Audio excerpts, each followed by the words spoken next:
Hi, welcome to another episode of Firm Foundations Podcast with your host CJ and Tony. Last week we shut the door on chapter 8, but kind of in the middle of something. Mm-hmm. Uh, we're in the middle of the plagues of God bringing justice and deliverance to the people of Israel who were um, captive in Egypt. We've been looking at how each plague was a direct judgment and um, strike against the gods of Egypt. And today we're continuing that. We're going to look at three more of the 10 plagues. And this passage really contains a section that is the heart of the entire Bible. It doesn't expressly talk about the Messiah or the salvation of the nations through the Messiah in that sense, but it talks about God's heart for his people. And from that, we can extrapolate to all of creation, really. Uh, but it's going to lay bare the heart of God when we get there. And it's going to explain the whole reason why we're having these plagues, why God is so adamant about putting the little gods in their places, which is under his feet. Uh, and then we're going to move into, well, we're making our way towards the end, where um, human hubris and divine tyranny is brought to an end, and people are let go in freedom, brought into the to the journey to the promised land. Journey, yes. And this isn't just a metaphor. This is actual events, and we're going to talk about some historical tidbits that tie into this. But it is the story of our lives, really. We live under the tyranny of the gods of this um, dark, declining world. Uh, the nations are ruled behind the scenes by the princes, and we're just drifting through this life, many of us, um, worshiping success, worshiping money, worshiping knowledge, worshiping ourselves, worshiping comfort and convenience, you name it. Uh, Music serves as the um,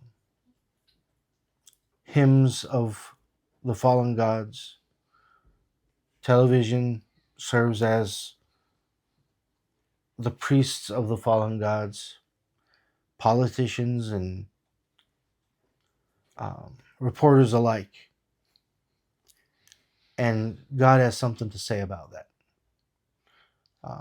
He's going to say, no, you do not have the power. You are not the father of the nations. You are not the protector of the poor and needy. You are the blood-sucking fiends, and I'm going to bash your skulls in. Um, so, to the rulers, both behind the scenes and at the forefront, beware.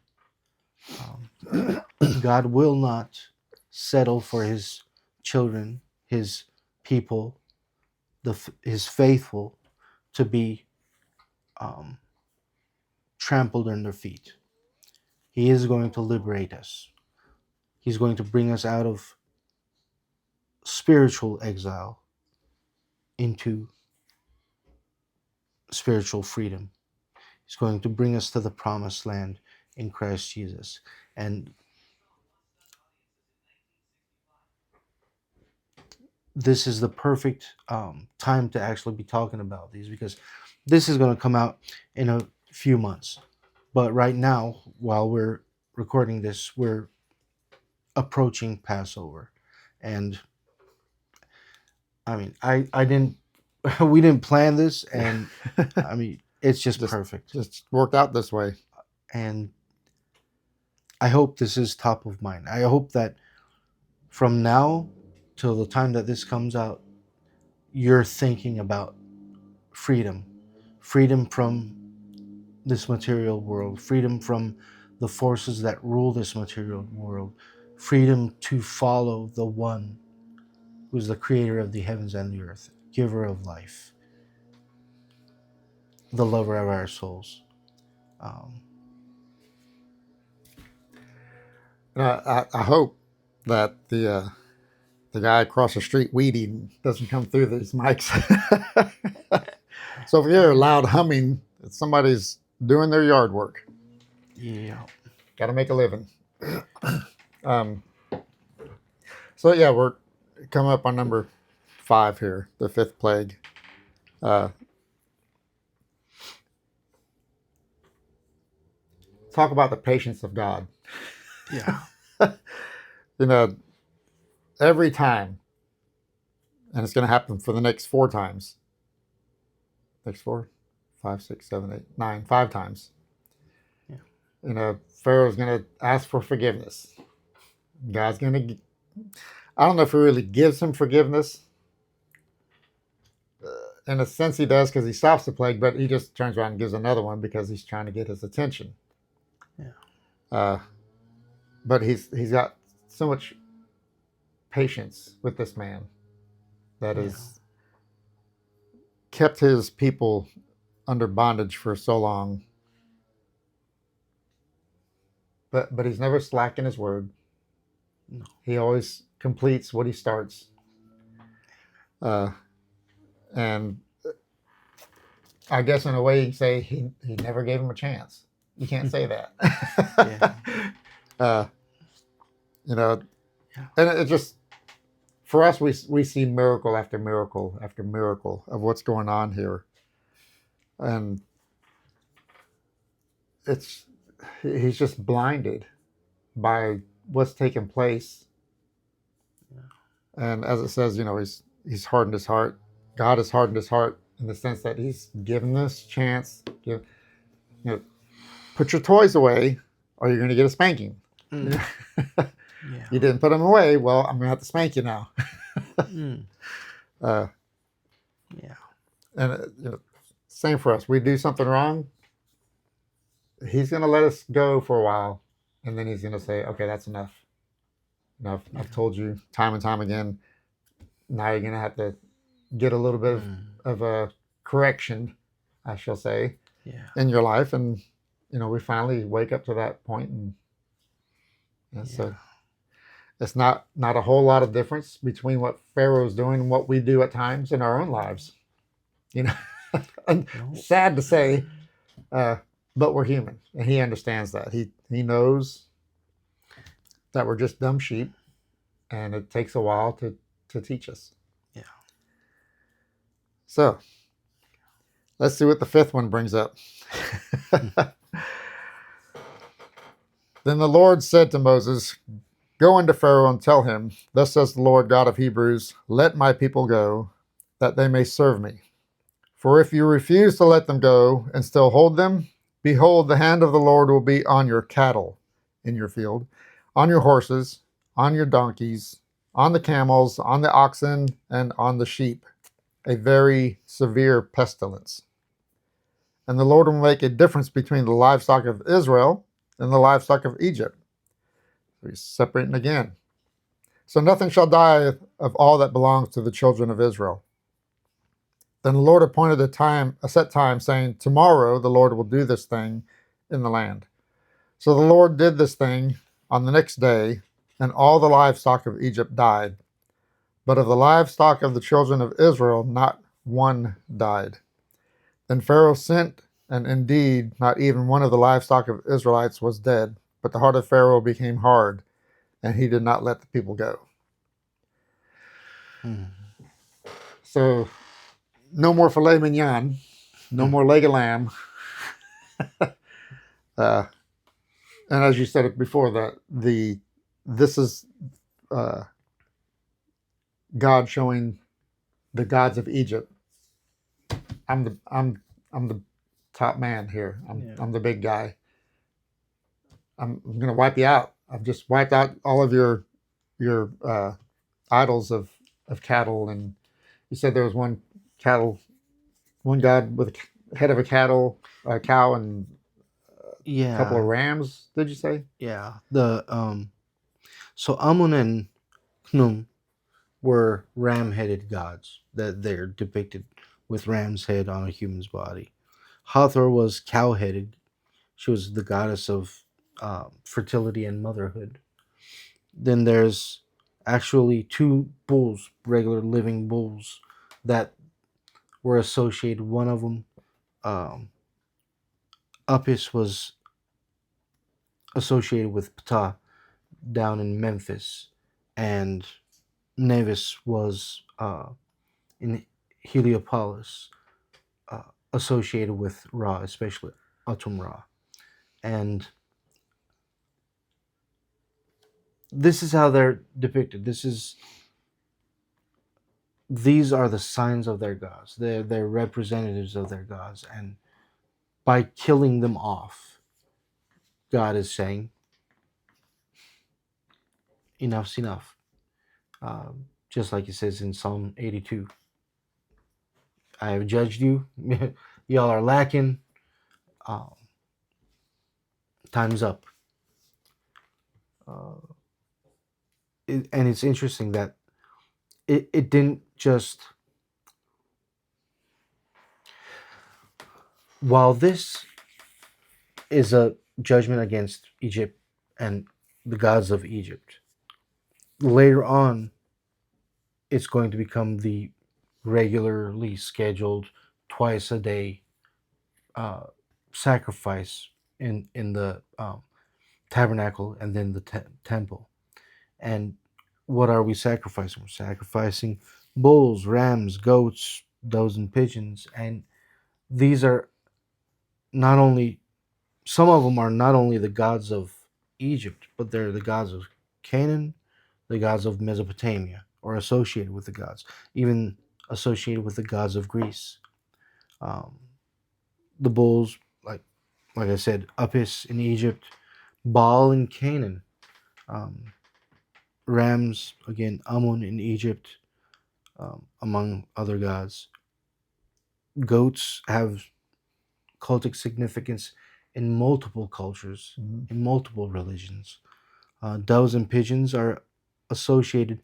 They're not the symbol of the gods and goddesses, actually, mostly goddesses themselves, but they're associated with them in their worship.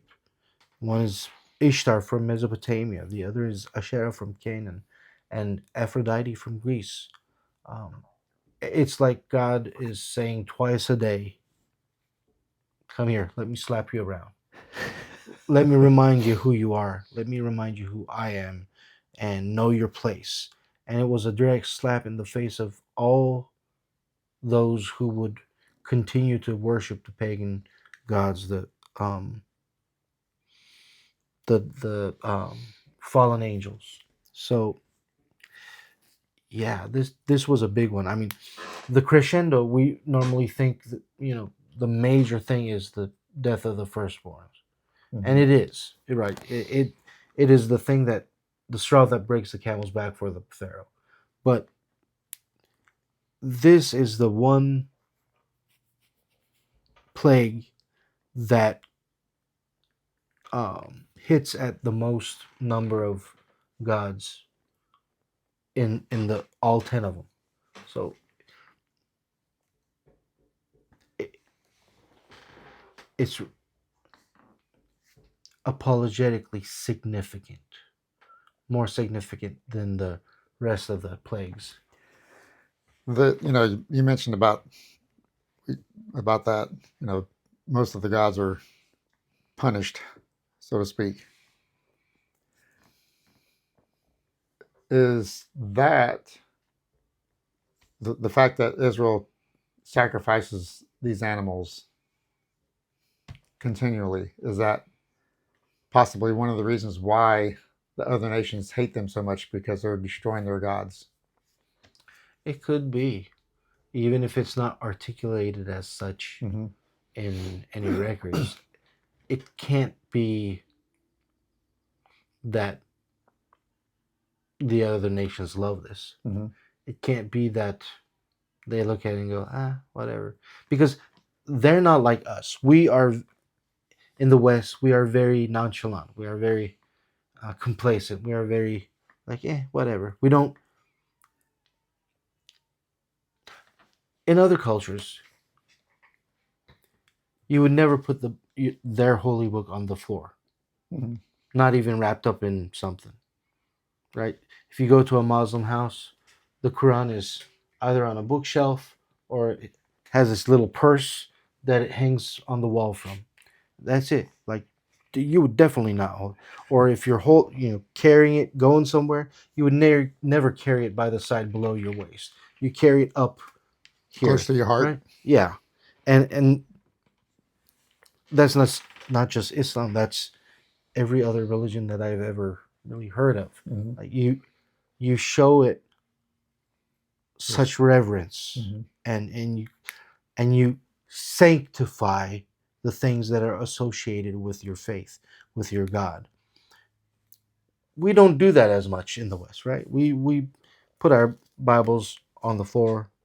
We put them on the floor of the car where, you know, it's very muddy and dirty and we don't really clean that often. Mm-hmm. Throw them away. You throw them away. God forbid you see a Jew do that. No, that's not going to happen. You know, we use God's name as a curse. Like, Mm-hmm. we do things that are completely unthinkable, right? And so when we read this, we're not really, in our Western minds, we're not getting the full impact. Like you said, people from those cultures, people from those religions, look at this and they have to be fuming. Yeah, that's definitely one. But it's also one of the reasons why the Bible says that, um, contrary to popular Christian belief, that the um, temple service, the sacrificial system, is going to continue once the temple is rebuilt, even after the first coming of the Messiah, um, and even into the second coming of the Messiah. It's then when the Bible says that the nations that do not come to worship God on His holy hill will be punished. Um, so, if we're looking at it just from a Christian point of view, the Mm-hmm. way people have so far, it makes no sense. Why is that the case? Why would that be the case? And that's why so many people have bought into the replacement theology and all the heresy that goes on with that. But once we understand that the temple's sacrifice itself has multiple reasons, one pointing to Christ, one reminding of what Christ did, and one reminding the gods of their place, um, it becomes more understandable.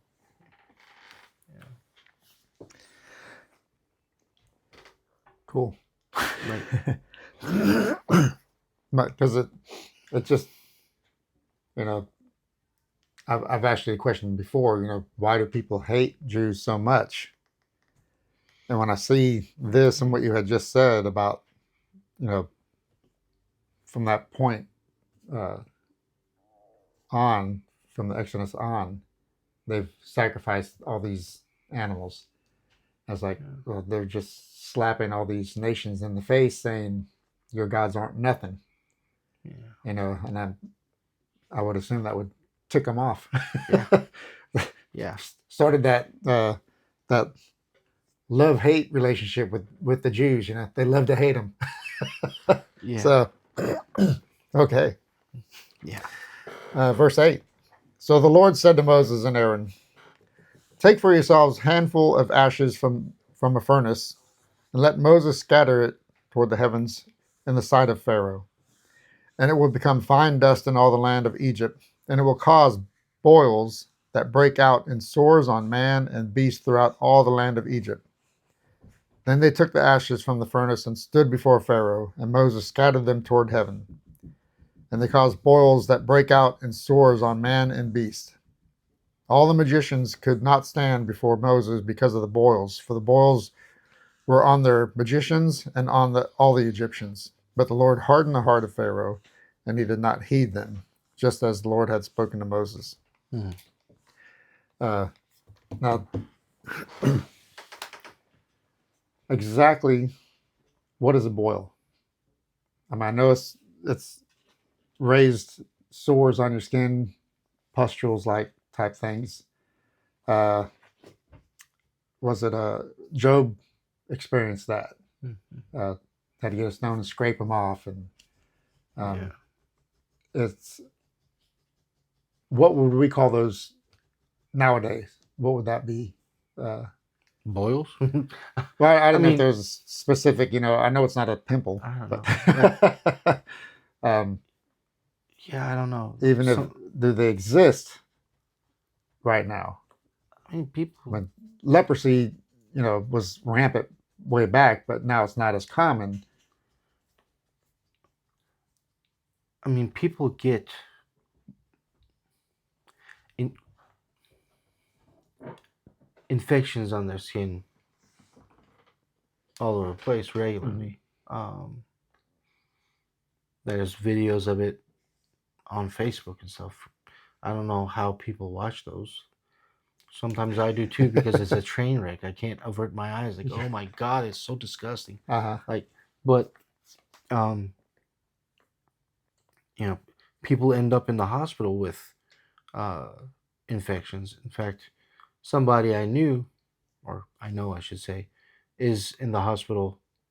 Uh, I think they might have discharged him yesterday, but I need to call him and talk to him. But he ended up in the hospital because of that very thing. He had a uh, boil that he didn't realize was as advanced as he thought, and he went to the hospital because he was lightheaded and Mm-hmm. all that stuff. And they said, "Oh," and the doctor told him that had he waited another week, he might not be with us today. So he's getting septic.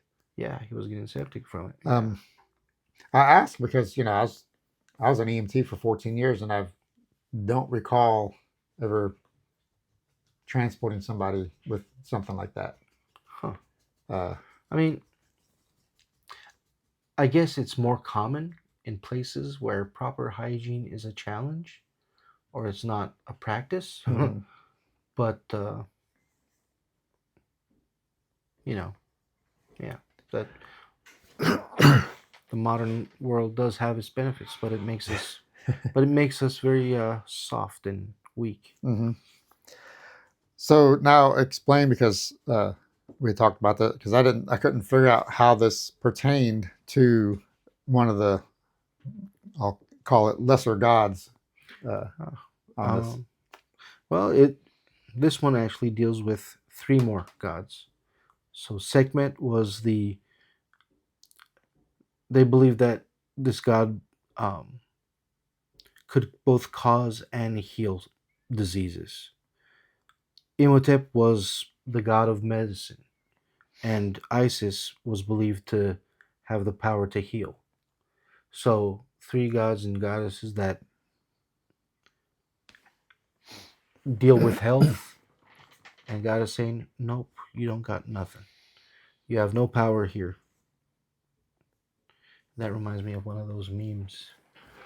Um, I think it's from, yeah, the Lord of the Rings when they go to Gondor and I forgot what he's called, the caretaker of the throne says, you have no power here. Mhm. That's exactly what God is saying. You have no power here. Like, Boy, there's been a lot of failures on the Egyptian magicians. yeah.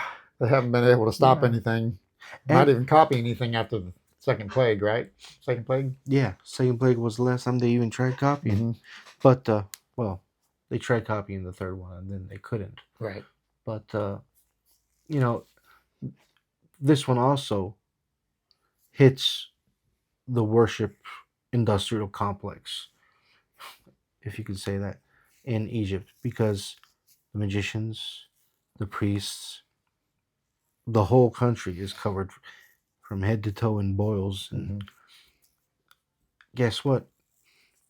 If you have boils that can burst and ooze, you can't go to the temple. You can't worship. You can't practice um,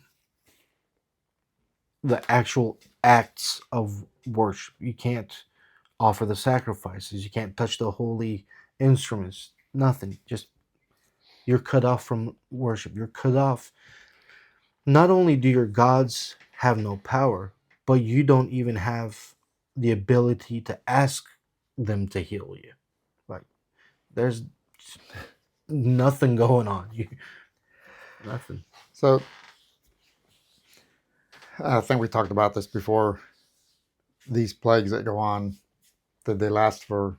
Obviously, some of them lasted one day, but did some last longer? Uh, and the boils. Okay, so if the boils lasted one day, not likely somebody's going to die, uh, because they wouldn't have gotten infected like sepsis that quick. Yeah. Uh, Well, under normal circumstances. right, and it kind of reminds me of maybe Revelation, where people seek death and cannot find it. Mm. Did anybody die of this, or did they just suffer the consequences uh, of having these boils, and for how long? Because it doesn't say he's taken it away. It just goes straight into the next plague. Yeah. And I know you mentioned earlier you believe that he took away the previous plague and did the next one, so on and so forth. Yeah. This one, I'm not sure. It's not clear. Like you Mm-hmm. said, it doesn't say. And there's not really. Um, Because the Pharaoh doesn't ask Moses to take it away. He just hardens his heart. He's like, I'm still not going to give up. yeah. The only thing that makes me pause and think that Mm-hmm. he probably did take it away is verse 12. But the Lord hardened the heart of Pharaoh, and he did not heed them. Because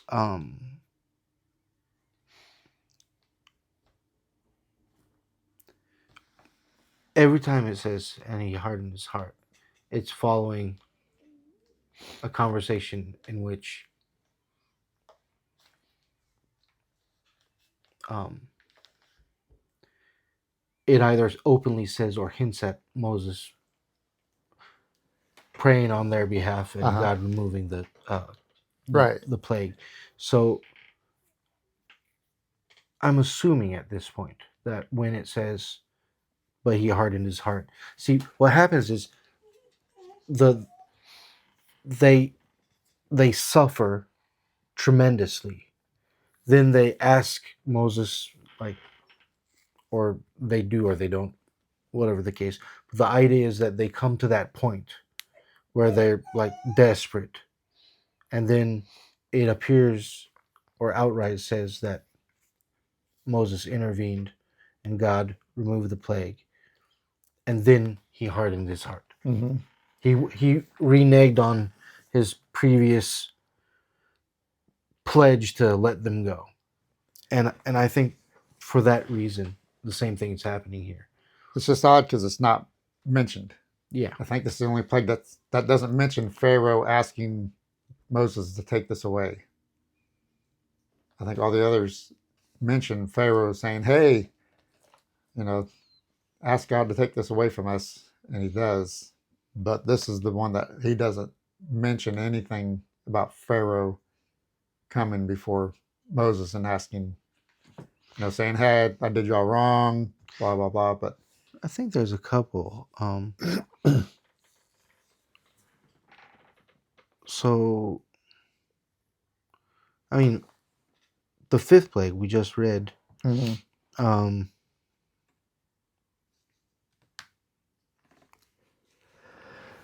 the Pharaoh doesn't ask that we know of. right, but he's killed all the animals, so there wasn't nothing to. Yeah, true. This wasn't a physical attack on his people, just on the animals. Yeah, but okay. So for the third plague, the lice, the same thing happens. The magician said to Pharaoh, "This is the finger of God." That's verse 19 in chapter 8. This is the finger of God, but Pharaoh's heart grew hard, and he did not heed them, just as the Lord had said. Again, like he doesn't ask for that we know of, that we're told of. It appears that God freely gives His mercy once the judgment has been administered. Well, He does say, "Intercede for me." Verse 28 on the fourth plague. Yeah, fourth plague, but on the third plague, there's nothing.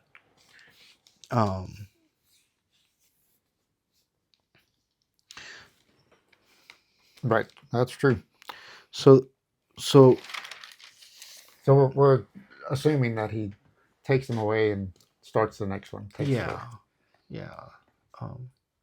At least that's how I read it. That's how I understand it, because it seems to have that ebb and flow where it gets bad, becomes unbearable, and then so it pushes the Pharaoh to the brink, but then something happens, and he just goes back to his old ways. And the idea is that something that happened is the judgment is lifted. Okay. And that's a beautiful picture of our lives too. I don't think I should say beautiful in that for that, but I mean it's the grace. it's a good example. It's beautiful in that God's grace is there, whether we ask for it or not. God gives us grace, as one of the songs we sang yesterday was, I forget what it's called and how it goes, but part of it goes, chance, you've given me chance after chance after chance. Even if we don't ask, God gives us opportunity after opportunity, and all we have to do is say, Lord, okay, help me not be myself, help me not be a idiot. um yeah. um but by the way, if our banter, our back and forth, um, our conversation about the scriptures are helping you in any way, giving you different ways to think about the text, answering questions that you might have had that you didn't um, know where to look up, or whatever the case may be, would you please do us a favor? If you think that maybe somebody else might benefit from this, please like and share. It'll take you a few seconds. Maybe subscribe, because we do this every week. We started in Genesis, finished that. Now we're in Exodus, and God willing, and the creek don't rise, as Papa used to say, we're going to Revelation. Um, we're uncovering some of the stuff that we don't normally think about. Uh, Consulting the same extra biblical sources that the authors of the Bible were in dialogue with, and we're just trying to dig deeper. Um, find how things made sense then and how they apply to our lives today. Um, so if that's something you're interested in, where your video is not going to be um, interrupted by, and today's sponsor is, Yeah. or um, just something low pressure, no pressure, that you can have playing in the background while you're doing something instead of listening to Baby Got Back or something. I don't know. I don't even know the newer songs. But you know, it's important to feed your soul with what is good, what is pure. We're told to think about what is good, what is pure, not the things of this world. So please like, subscribe, share, and comment. If you have any questions, or if you have anything you think we missed in the text, if you think that we're just a couple clowns, I don't know, whatever is on your heart, put it in the comments, please. We read them. We we genuinely believe that you also have something that you can teach us, and we're open to that. um, and maybe what you put will be a blessing to whoever else reads the comments, other people like you. um, in this way you can be our partner in crime, or heavenly crime. You can be our partner in the kingdom, in the work of the kingdom. Um, so uh, uh, I like how you talk about, doing something while you're listening, because I'm sure you get tired of looking at our pretty faces. So just listen.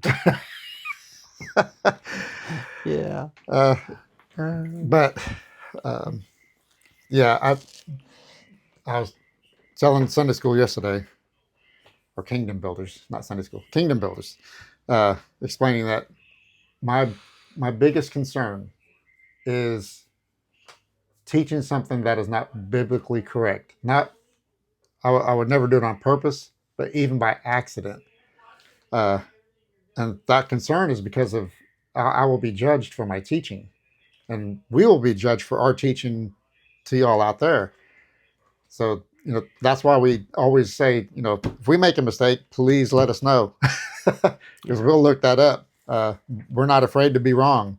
Uh, my concern is bringing out a false teaching by accident, Yeah. because when you start teaching false doctrine, then it bleeds into even deeper and worse scenarios. And Yeah. so, yeah, please, you know, don't hesitate to shoot us a message and say, hey, I think this is what this would means, not what y'all said, and hey, Yeah. we'll look it up and we'll correct ourselves in a heartbeat. Yeah. Uh, Yeah. We can't promise you we're going to be high tech. We can't promise you we're going to always be the most exciting and the most controversial, the most thought provoking. We're not promising you any of that, but we are promising you that, hey, we will study the word. We will find whatever other sources we can to help explain. And if we make any mistakes, we will go back and take your encouragement seriously. mhm. And like that's the only promise we make here. Yeah. Shall we? Yeah. Let's do it. All right, seventh plague. Then the Lord said to Moses, rise early in the morning and stand before Pharaoh and say to him, thus says the Lord of God of the Hebrews, let my people go that they may serve me. For at this time I will send all my plagues to your very heart, and on your servants and on your people, that you may know that there is none like me in all the earth. Now, if I had stretched out my hand and struck you and your people with pestilence, then you would have been cut off from the earth. But indeed, for this purpose I have raised you up, that I may show you. I'm sorry, that I may show my power in you, and that my name may be declared in all the earth. Mm. As yet you exalt yourself against my people, and that you will not let them go. There's a lot said there. Yeah. Yeah. And that is the heart of it's the perfect summary of the entire Torah, of the entire Bible. You have got my people in chains. Let them go. Let them worship me. That was the charge he had charged the angels with when he appointed them as princes over the nations back in Genesis 11 at the Tower of Babel. That was the duty. Bring the nations back to me. Fix what's wrong with them. Show them that, hey, the violence, the corruption that they are permeated with is not the way to be. Show them that they need to be mindful, that they need to live holy lives, righteous lives, that they need to respect their creator. That was it, and they failed. And if you don't, look, I could have killed you at any time. I could have ended it. Talking to the Pharaoh Mm-hmm. and the Egyptian taskmasters or taxmasters, depending on how you would like to translate that. Um, but it's also against the gods, right? Like I could have killed you. I could have ended you at any time, but I haven't. And the only reason why I'm letting you get away with so much is because I'm going to use you and what I'm about to do to you to make my name known throughout the earth. They're going to forget all the different little gods that are no longer remembered. They're going to forget who your name was. The Pharaoh's name is never mentioned in the Bible.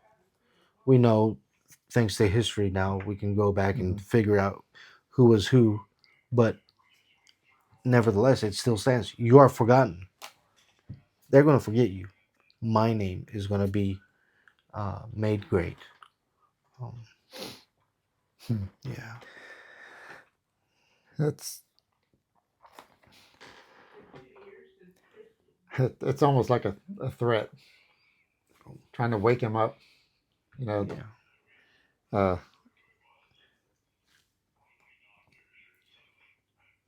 of course, right now we're in the middle of a confrontation with Iran, Mm. Persia, uh, and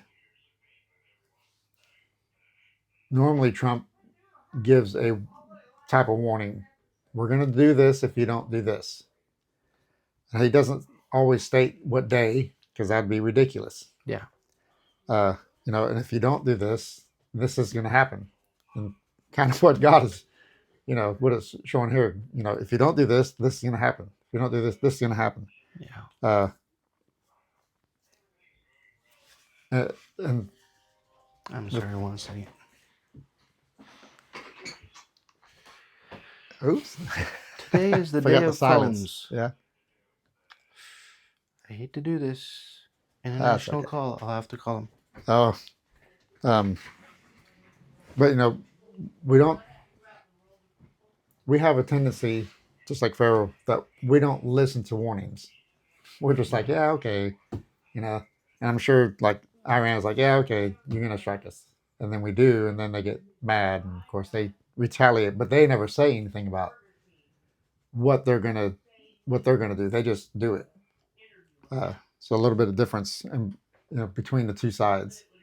Yeah. Um, Yeah. Mm. It never says anything about Pharaoh retaliating against Israel other than the fact that he doesn't let them go. Mm. It doesn't say that he's attacking people in Goshen or whatever. We're just finding the results of what happens on each plague, and then it carries to the Yeah, next. right. And that's interesting because I like to get into the, if you haven't noticed yet, the psychology of the people, like what's going on in their internal worlds. Mm-hmm. The Pharaoh is,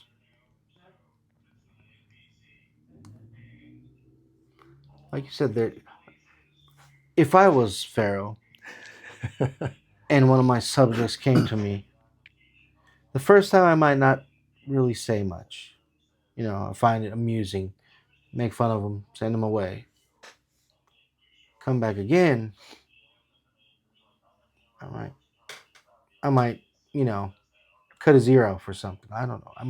I might do something. Right. If stuff are, if stuff keeps happening, I'm the kind of person, and this is, this is not a great personal trait. This is something I'm working on, Yeah. right? But I'm the contrarian. You come to me saying, do this or else, I'm going to do the other thing, and then I'm going to do everything in my power to make you eat those words and then some. Like, my boot, your derriere, way up there, kind of a situation. Mm-hmm. But like you said, he doesn't do that. Like, what? I cannot understand him. Yeah. Where's the retaliation at? Like, Uh, it's not good statesmanship. Like, I hate to, I hate to say this, but you know, tyrants usually stay in power because they know how to exert power. mm-hmm. They know how to use leverage. So yeah, it's and like I said, it was odd to me because, like you said, most people retaliate on whatever it is that comes against them. Of course, Jesus taught the opposite. Yeah. Now, he didn't say be a sissy, No. and we do need to protect ourselves, but as far as a type of vengeance, belongs to his father. Yeah. Uh, and that's why you said that this may not be the biblical thing that you're doing, Yeah. but we are human again. We are human. He knows our hearts, and Yeah. And there's a difference between regular person and ruler. mm-hmm. Like, the ruler has the authority to do things that He can punish a whole country. that We Mr. Schmuckatelli doesn't have that authority, doesn't have that power, doesn't, and shouldn't even be thinking in that terms. When you're a ruler, you have to think about, how do I protect the state? mm-hmm. How do I protect the nation? How do I protect my power? But then again, if these are happening day to day, he's not having enough time to respond. Because one thing happens, then all of a sudden another thing's happening. Yeah. So you got to respond to that before you can retaliate. But then another thing happens. Yeah. Yeah. And you know what? Going back to, actually, I was I was going to draw a comparison to the IRGC in Iran today. Since you mentioned Iran, people went out to the streets the first couple weeks. They didn't do nothing, and then over the weekend they killed 40,000 people, Mm-hmm. like nothing, like it was just another Tuesday. But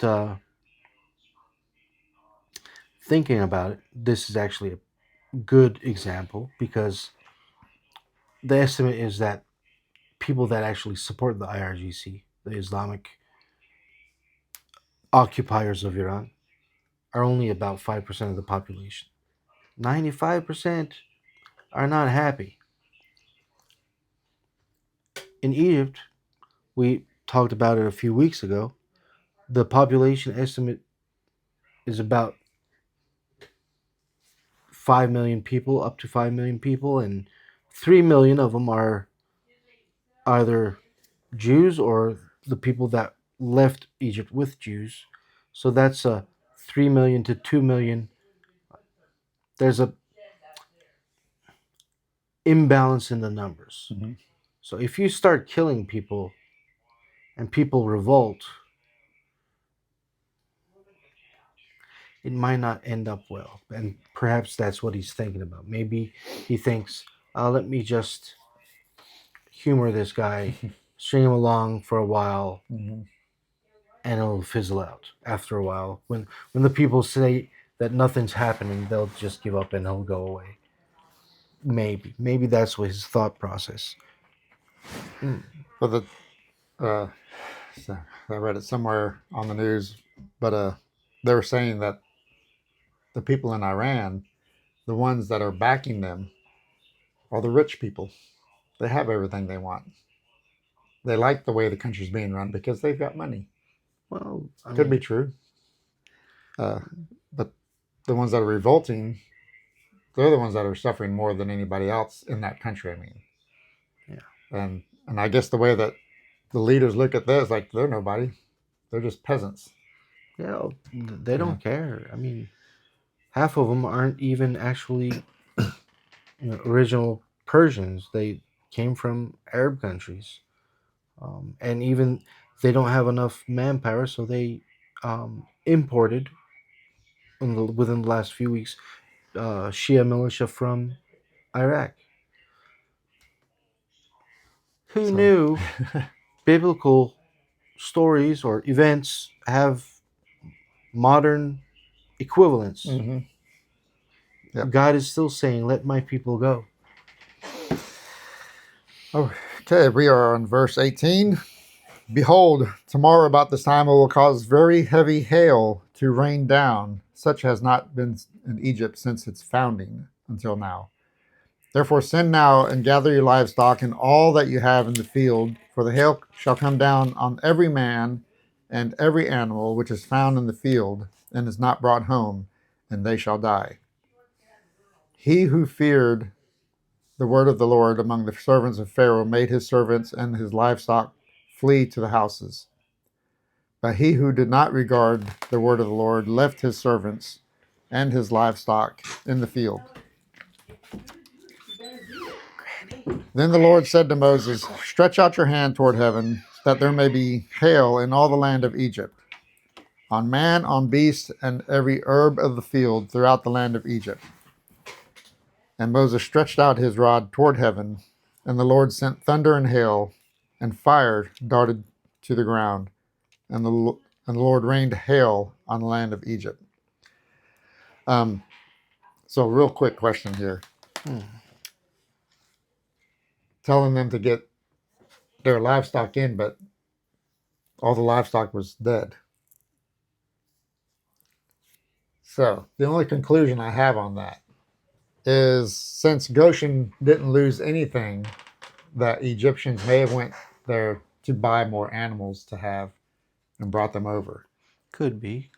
They could or have bought. any surrounding country Yeah. uh, at that time, because Yeah. if the last plague, uh, well, plague before the fifth plague, if it killed all the livestock, then they would have had to go get more. Yeah. Sudan was known uh, to control the livestock trade from the south. So it could be that they got some there. Could be that they got some from Goshen, from the Israelites. Um, yeah. Which begs another question: if this is a day-to-day occurrence, you know, they would have had to quickly go get these animals. Which is another Uh, reason why people much smarter than me think that it was 6 7 month ordeal, not okay, not a 10-day marathon. so then begs the question: why didn't he retaliate? I know, right? So there's a lot of things that could be going on. Depending on how you look at it. Yeah. And a lot of questions could come up. Why didn't he retaliate? If one of the plagues lasted for 3 weeks, you know, he'd have had time to retaliate something, Yeah. or who knows? Uh, He's a case study in what not to do as a monarch. All right. Let's see. Yeah. Uh, Yeah. well, I think I stopped at verse 22. Yeah. 23. 23. Okay. And Moses stretched out his rod toward heaven, and the Lord sent thunder and hail, and fire darted to the ground, and the Lord rained hail on the land of Egypt. So there was hail and fire mingled with the hail, so very heavy that there was none like it in all the land of Egypt since it became a nation. And the hail struck throughout the whole land of Egypt, all that was in the field, both man and beast, and the hail struck every herb of the field and broke every tree of the field. Only in the land of Goshen, where the children of Israel were, there was no hail.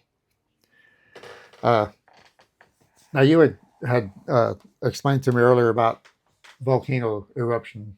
Yeah. That could have been this fire mixed with the hail that came in.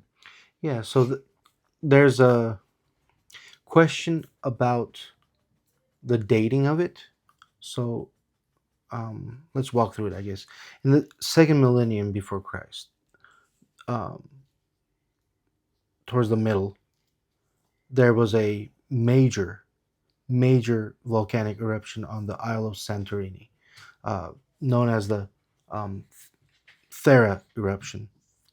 And, you know, based on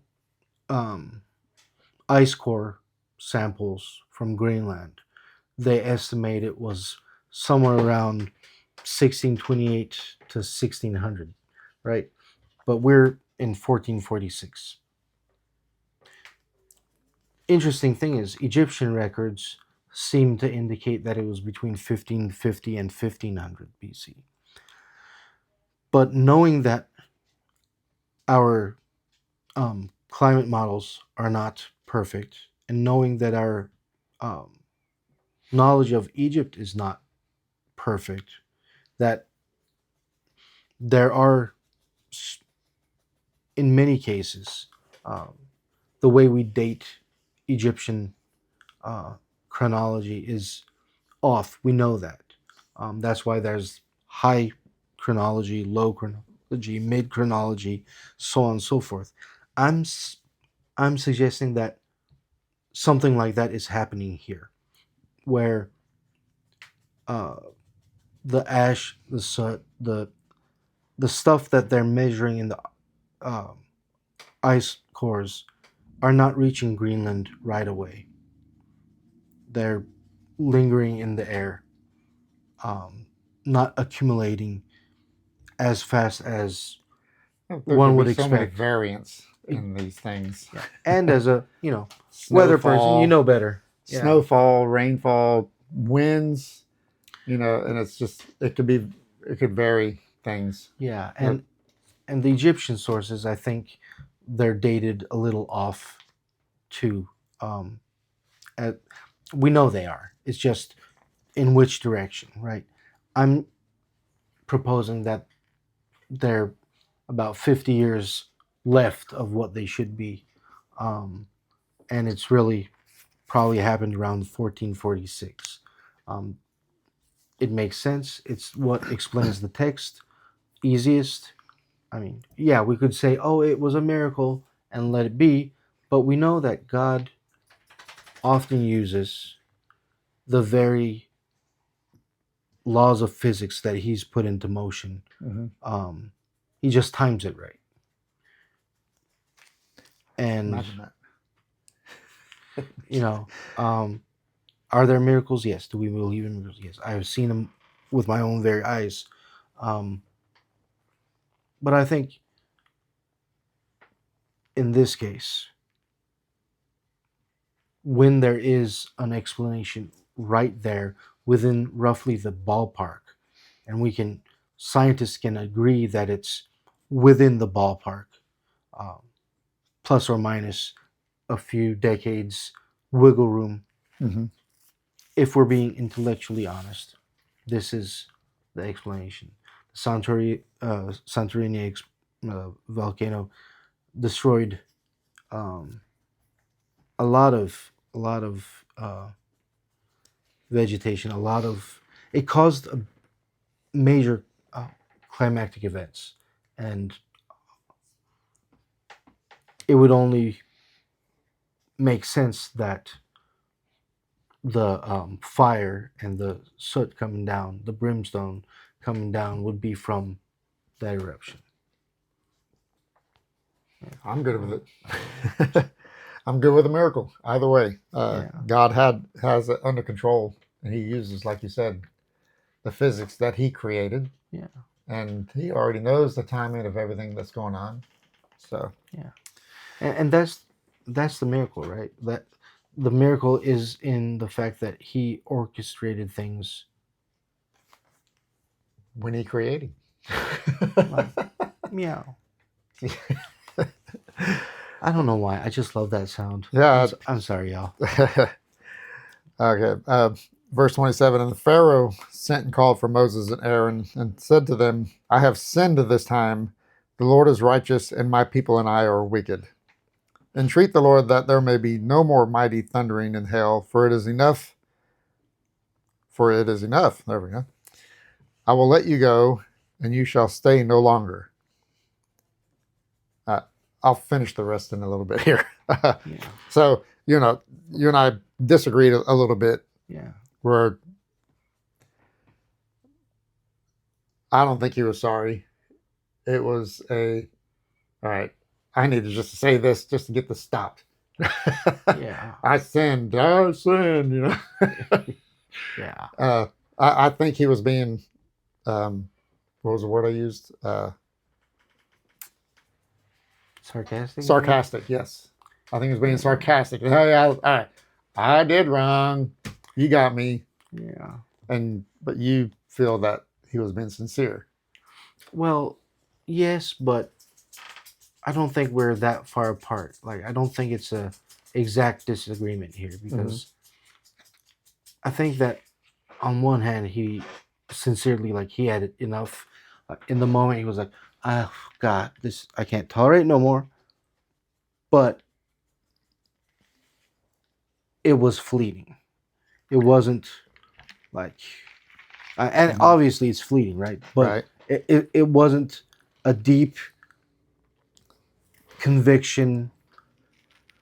It wasn't a born again moment. It wasn't a come to Jesus moment. Mhm.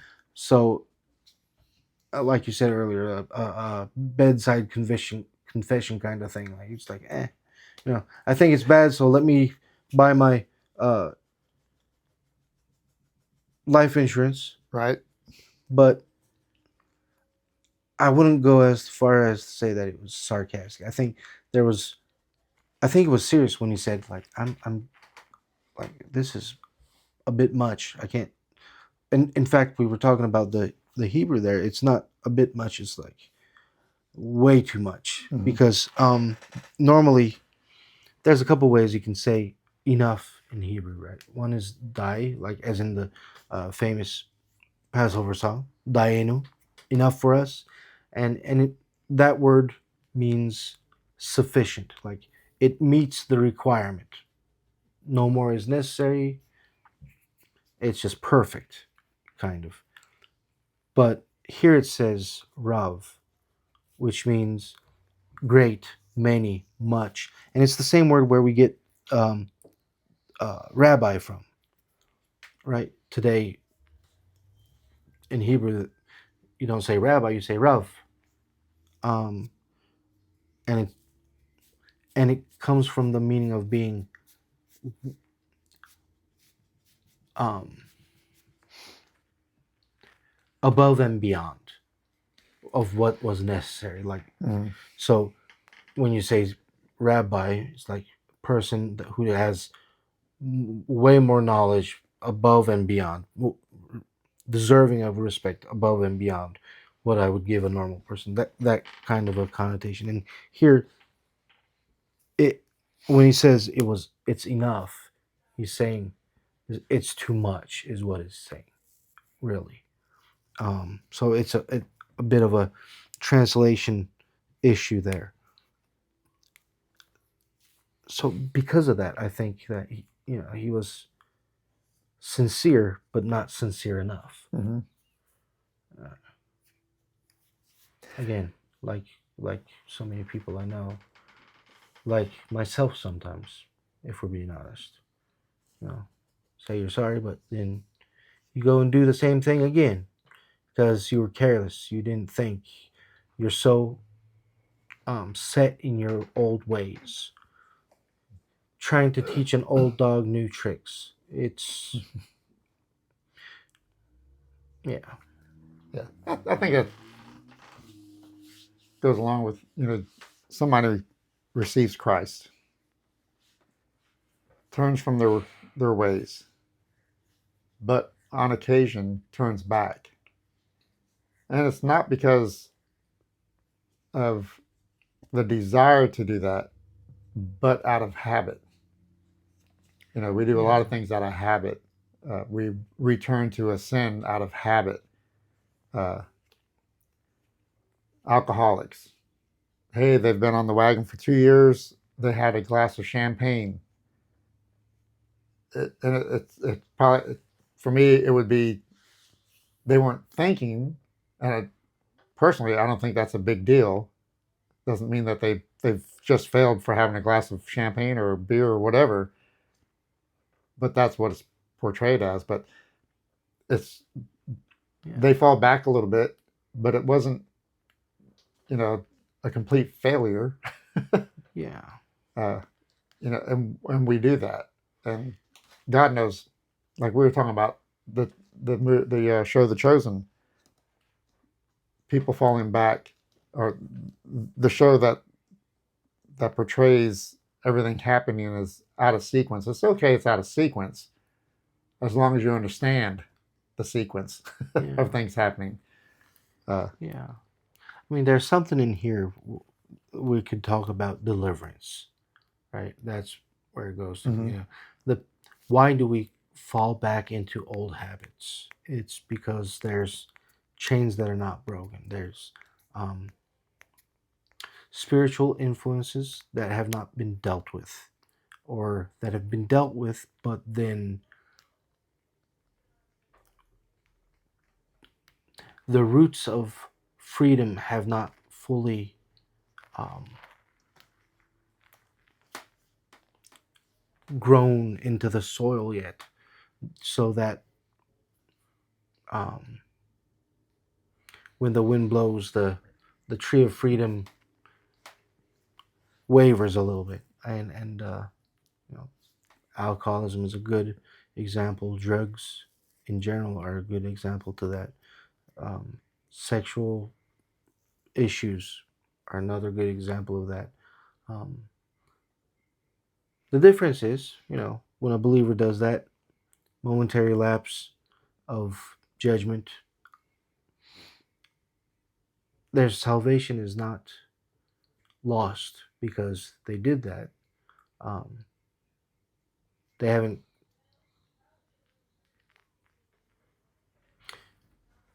don't want to go into all of that in depth now, Mhm. but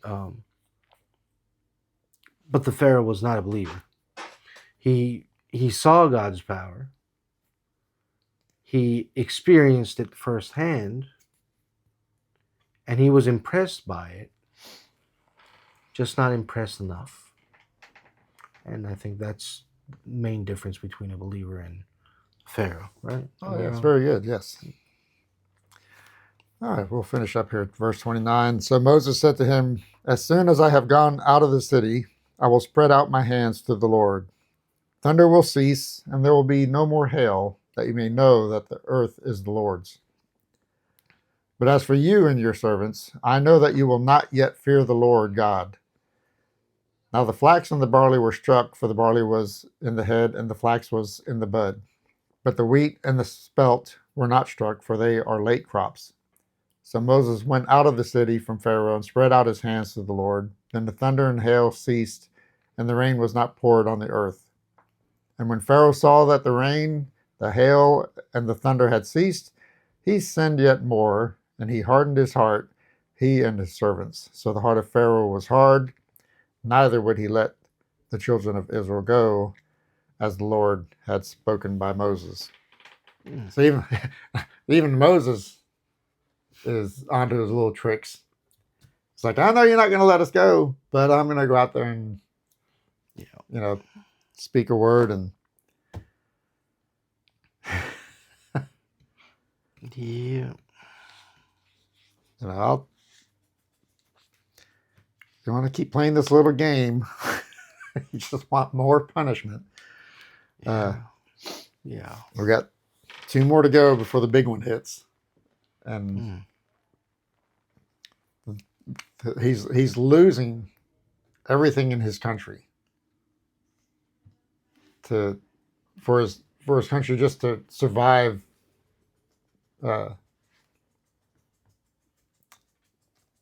economically. I mean, he's losing everything. Yeah. And the next 2 are going to really wipe him out for good. And it took all that to get him to the last point where, and of course, spoiler alert, even at the last resort, he still doesn't doesn't believe. His loyalty to his deities is commendable. Like in the the Pharaoh's failure is to realize that, oh, the God of Israel is the God who created everything, created the gods that he serves. He thinks that he's dealing with just another God, and therefore his gods should be able to get together and overpower him, right? And so he's to the bitter end faithful to them, and it's sad but also commendable. I wish more of us had the same conviction. Well, his part of his conviction, I think, is where the big problem is pride. That's true. That's true. You're not taking over. I'm too prideful for you to take over what I have. Yeah. This is my land. These are my people. Yeah. And I think most things that happen to people is because of pride. Yeah. And of course, we know that that was the main problem with Lucifer that got him kicked out was pride. Yeah. And I think if you go back to each thing that we do wrong, it's out of pride. But pride really is like, we don't think about how bad pride really is. But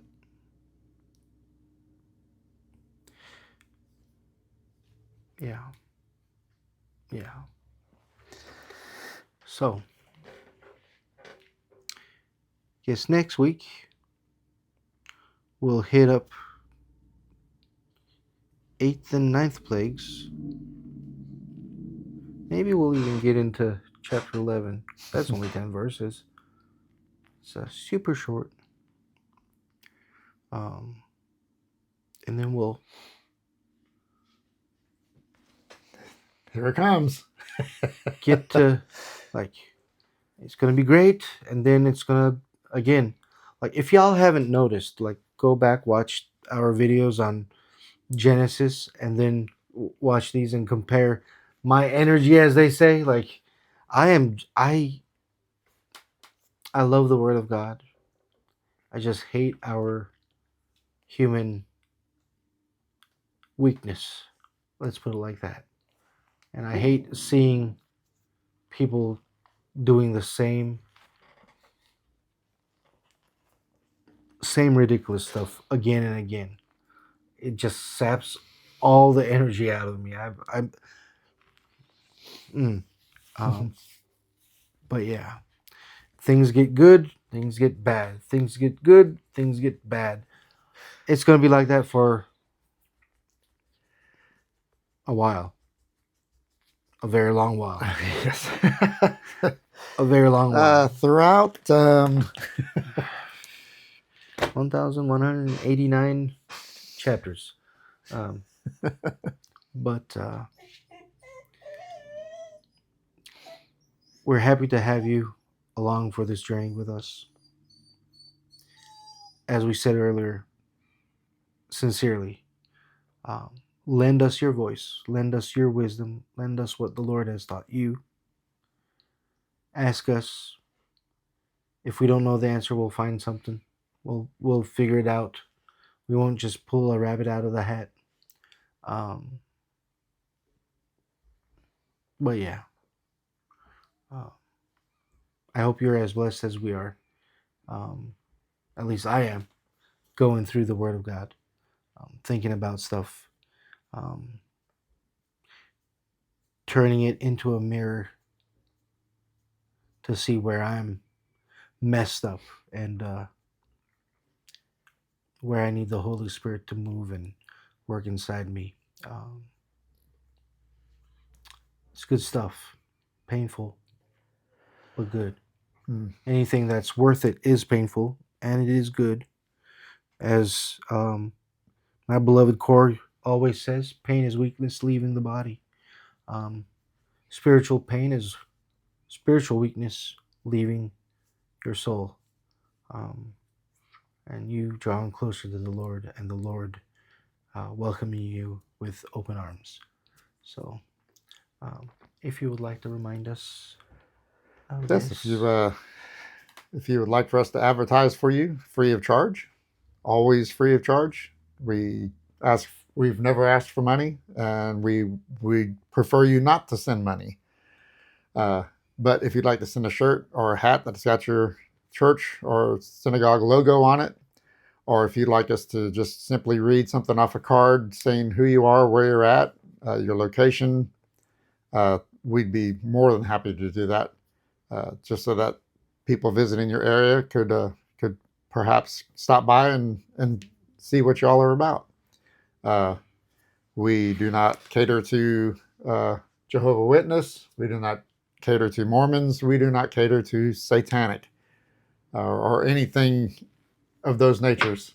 It's strictly Bible believing, front to back. And I said, yeah. we love to do it free of charge. Yep. Well said. Double X large, Chunky boy. large. We'd love to wear a shirt. I'm running out of shirts to wear. But yeah, it'd be great. We'd love to do it for you. Yeah. So, I need to make a jingle. Jingle, jingle. Will you be my partner? Will you be my neighbor? Yeah. Let's Won't partner. you please? Won't you please? Yeah. Let's partner together and serve the Lord together. Wherever you are. God bless you and keep you. May He make His face shine upon you and give you peace.